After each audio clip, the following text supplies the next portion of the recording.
been rescued, and except for the 2 people who were rescued from the accident, all those remain missing at this point. While rescue operations remain underway, they are presumed to have been killed. This is what firefighting authorities have said. Reportedly, they're now switching to search operations to recover bodies instead. Now, 1 passenger and 1 crew member, both women, had been rescued shortly after the accident and were also being treated at a hospital.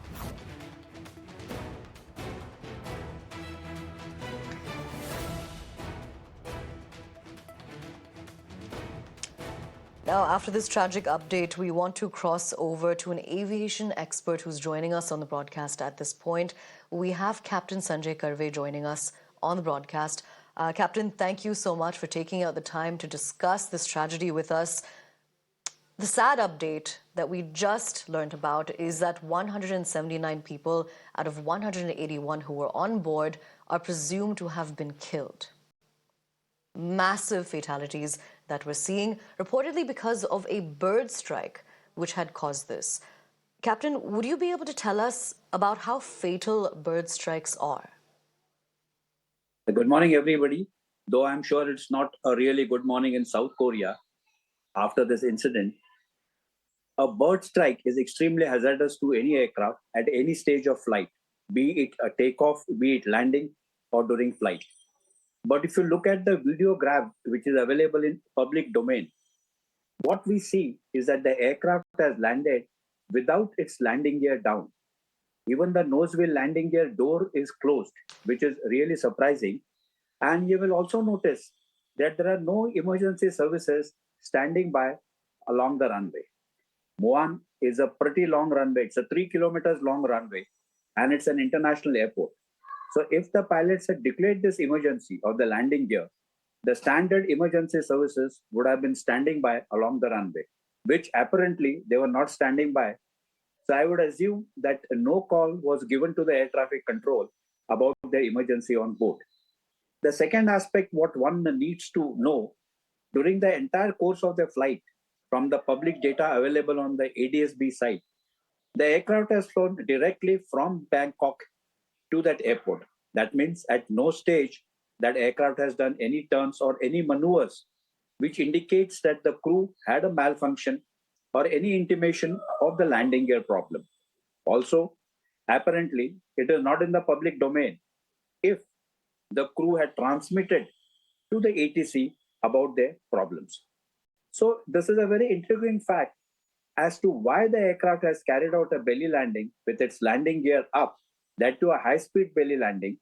And even on short finals, there was adequate time for the crew to intimate to the air traffic control that they have a problem and they would like to go around. Though some reports say that the aircraft had already made one prior approach and this was on his second approach.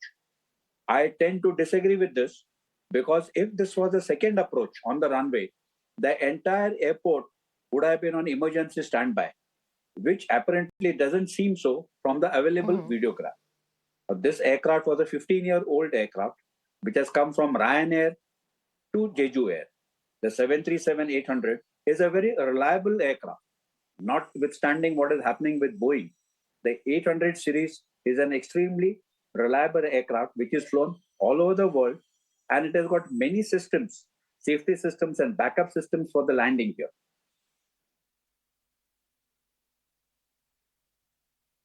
Captain, you were saying that right now you're saying that there are many safety systems that the Boeing 737-800 has. It's a pretty stable aircraft according to what you've had to say about it. But when we talk about bird strikes and this phenomena, which apparently is very common around airports, considering the amount of food and the habitat around airports, what kind of measures are in place in aircraft when we talk about this? What kind of measures can protect against a bird strike? And then beyond this as well, what is the typical protocol if a bird strike has occurred? Are there any emergency evacuations that need to take place? There are a couple of issues. If it's a standard emergency, which is given in the pilot's note or the operator's manual, the emergency is tackled first, even if you are on a landing approach or a takeoff lane. As far as the bird strike is concerned, on a approach or a takeoff, the crew really can't do much. You are at a speed of close to 300 kilometers on landing. And similarly, during takeoff, you are at about 250 to 260 kilometers. We have the classic example of Captain Sully with the birds ingesting into the engine and the aircraft forced landing on Hudson. The main issue is we have to remove all Yes. the filth, dirt, and the grass in and around the airports. This problem is really more serious in a country like India. In fact, the entire worry in the aviation fraternity is Mumbai Airport. Mumbai Airport is teeming with birds all around it. And it is pure luck, or I would say God's grace, that we haven't had a bird hit in Mumbai Airport. A bird hit or the onset of bird hit, especially early morning and late evening, is the time when the flocks of the bird move into their nestings or move away from it. That is a more critical area for any flight regime. That is early morning or close to sunset, dawn, and dusk area. The only solution is to ensure that the airport area around is clear of anything which can attract bird. But I presume this is a very politically sensitive issue to have the area around airports cleared of all such things which can attract birds.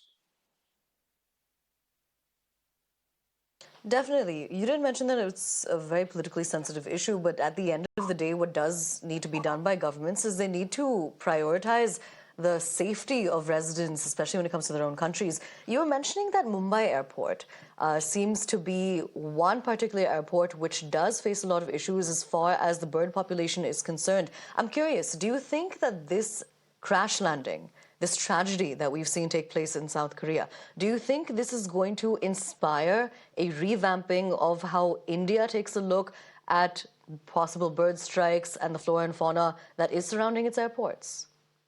I hope so. Unfortunately, what is going to happen is the people are going to look at the videograph and say, if it was a bird hit, the landing gear should have been down. And if the landing gear was down and locked, a bird hit possibly cannot damage the nose landing gear and the main landing gear, all three of them together. Only one of the landing gears would have been damaged. If the birds had hit the landing gear when it was being slung down or when it was coming down, the aircraft would have got the indication in the cockpit. The crew would have known and they would have gone round or made another approach. So probably they are going to pin it on a landing gear failure.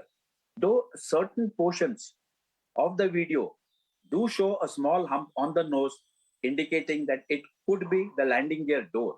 But at the angle which it has been taken, it could also be the port engine which can be seen. As far as the second question, would India learn from this? I really don't know. I really don't know. Ideally, yes, Captain, we should learn from an when it accident comes, which happens do continue. anywhere outside. But the normal human tendency is, unless and until it happens Absolutely. to us, we don't want to change.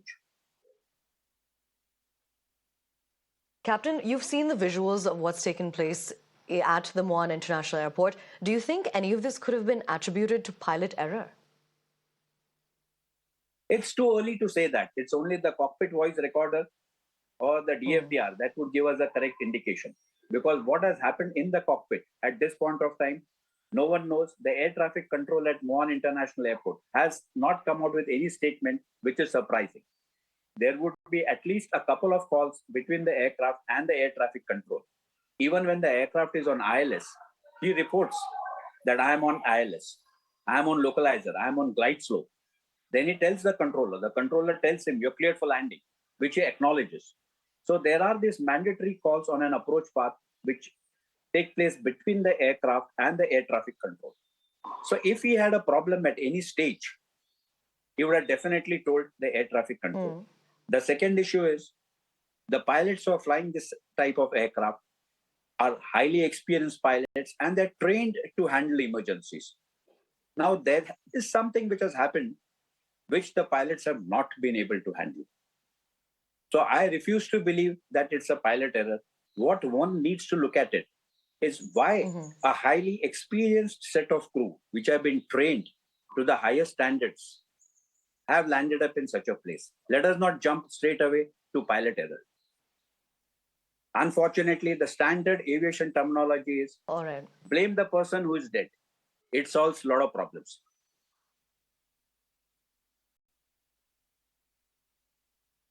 Absolutely. Captain, well said. We thank you for taking out the time, speaking to us, getting your perspective, your expert perspective on this tragedy that has taken place.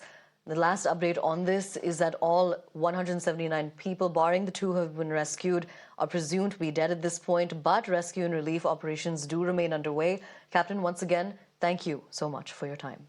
Thank you very much, and my condolences.